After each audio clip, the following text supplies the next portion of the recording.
নমস্কার দর্শক বন্ধু, পশু নষ্ট ইউটিউব চ্যানেলে আমি অ্যাস্ট্রোলজার প্রসূন চক্রবর্তী। আজ আলোচনা করব 2026 সালের সেপ্টেম্বর মাসে শনি ও বৃহস্পতির প্রভাবে বিশেষ নবপঞ্চম যোগ গঠিত হচ্ছে। এর ফলে 4টি রাশির জাতজাতির অত্যন্ত ভালো সময় যাবে বা 4টি রাশির জাতজাতির অত্যন্ত ভালো সময় কাটবে। প্রথমে আসি নবপঞ্চম যোগ কি। নবপঞ্চম রাজ্য হল বৃহস্পতি ও শনি একে অপরের পঞ্চম ও নবম স্থানে অবস্থিত হওয়া। গোচর অনুযায়ী বৃহস্পতি কর্কট রাশিতে অবস্থান করে আছে আর শনিদেব মীন রাশিতে অবস্থান করে আছে। কর্কট রাশি যেখানে বৃহস্পতি অবস্থান করে আছে সেখান থেকে শনিদেব নবম স্থানে অবস্থান করে আছেন মীন রাশিতে। আবার শনিদেব মীন রাশিতে অবস্থান করে আছে সেখান থেকে বৃহস্পতি পঞ্চম স্থানে অবস্থান করে আছে। একে নবপঞ্চম রাজযোগ বলা হয়। অর্থাৎ দুটি গ্রহ যখন একে অপরের পঞ্চম ও নবম স্থানে অবস্থান করে তখন তাকে নবপঞ্চম রাজযোগ বলে। নবপঞ্চম রাজযোগে কয়েকটি রাশি বেশ ভালো যেতে চলেছে। প্রথমে বলবো কর্কট রাশি। সর্বক্ষেত্রে ইতিবাচক পরিবর্তন আসবে, সমস্ত কাজে অগ্রগতি আসবে, আর্থিক উন্নতি হবে, মানসিক চাপ কমবে, আত্মবিশ্বাস বাড়বে।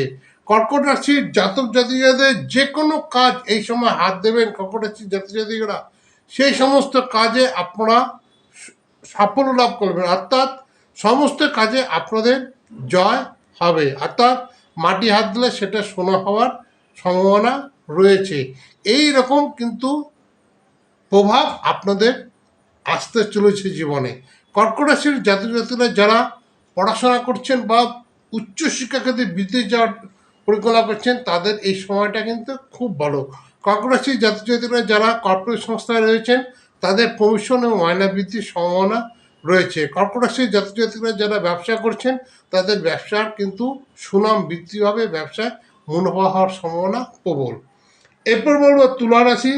এই সময়টা তুলা রাশির জাতকদের জন্য অত্যন্ত শুভ ও ফলদায়ক হওয়ার প্রচুর সুযোগ আসবে। অর্থাৎ এই সময়টা তুলা রাশির জাতক জাতিকাদের অত্যন্ত শুভ ফলদায়ক হওয়ার প্রচুর সুযোগ আসবে। আর্থিক ও ব্যবসা ক্ষেত্রে বড় পরিবর্তন ও সাফল্যের যোগ রয়েছে।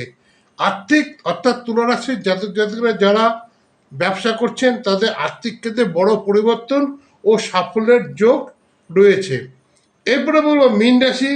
উচ্চশিক্ষা, কর্ম, আর্থিক বৃদ্ধিতে মাসটি খুব উপকারী ও ফলদায়ক। অর্থাৎ 2026 সালের সেপ্টেম্বর মাস মীন রাশির ক্ষেত্রে উচ্চশিক্ষা, কর্ম, আর্থিক বৃদ্ধিতে এই মাসটি খুব উপকারী ও ফলদায়ক হবে। যে কোনো আইনি সমস্যার সমাধান হওয়ার যোগ রয়েছে।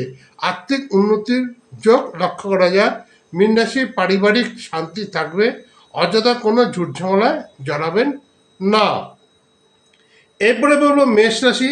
মেষ রাশির এই বৃহস্পতি শনির এই নবপঞ্চম যুগে মেষ রাশির জাতীয়দের যারা নাকি ব্যবসা করছেন, বিশেষ করে যারা কাপড়ের ব্যবসা করছেন, ভেজিটেবল বা ফ্রুটসের ব্যবসা করছেন, লোহা লক্করের ব্যবসা করছেন, কেমিক্যালের ব্যবসা করছেন, লিকুইড জাতীয় জিনিসের ব্যবসা করছেন, তাদের কিন্তু এই সময়টা প্রচণ্ড মুনাফা বাড়বে। নতুন নেতৃত্ব দেওয়া অর্থাৎ মেষ রাশির জাতিরা যারা সরকারি চাকরি করছেন বা কর্পোরেট সাথে চাকরি করছেন তাদের নতুন দায়িত্ব পেতে পারেন, নতুন নেতৃত্ব দেওয়ার ক্ষমতা তাদের হাতে আসতে পারে ও আত্মবিশ্বাস বাড়বে। মেষ রাশির জাতকদের 2026 সালের সেপ্টেম্বর মাস একটু ধীরে চললেই অগ্রগতি কিন্তু খুব ভালো লক্ষ্য করা যায়। মাসের প্রথম দিকে অগ্রগতি হলেও শেষের দিকে একটু দেরি হতে পারে, এতে ভয় পাওয়ার কোনো কারণ নেই। মেষ রাশির জাতিদের এই সময়টা অর্থাৎ নবপঞ্চম রাজ্য বৃহস্পতি শনি নবপঞ্চম রাজ্য সময়টা কিন্তু ভালোই যাবে। দর্শক মধ্যে এই ছিল আজকের আলোচনাটা যদি ভালো লাগে তাহলে আমার চ্যানেলটাকে অতি অবশ্যই লাইক শেয়ার সাবস্ক্রাইব করে দিন, যাতে নিত্য নতুন ভিডিও আমি আপনাদের সামনে আনতে পারি, আপনারা সবার আগে পান। দর্শক বন্ধু, যদি আমার ভিডিওটি ভালো লাগে তাহলে অতি অবশ্যই ভিডিওটি সম্পূর্ণ দেখুন, অযথা ভালো না লাগলে অযথা স্কিপ করে বেরিয়ে যান, অযথা কোনো মন্তব্য করবেন না। আমাকে যারা অনলাইন দেখাতে চান, আমার হোয়াটসঅ্যাপ নম্বর 9475810071, এই নম্বরে হাই লিখে পাঠান, আমি আপনাদের জানিয়ে দেবো আমি কখন আপনাদের সময় দেবো। নমস্কার দর্শক বন্ধু, সবাই ভালো থাকুন, সুস্থ থাকুন। নমস্কার, শুভরাত্রি।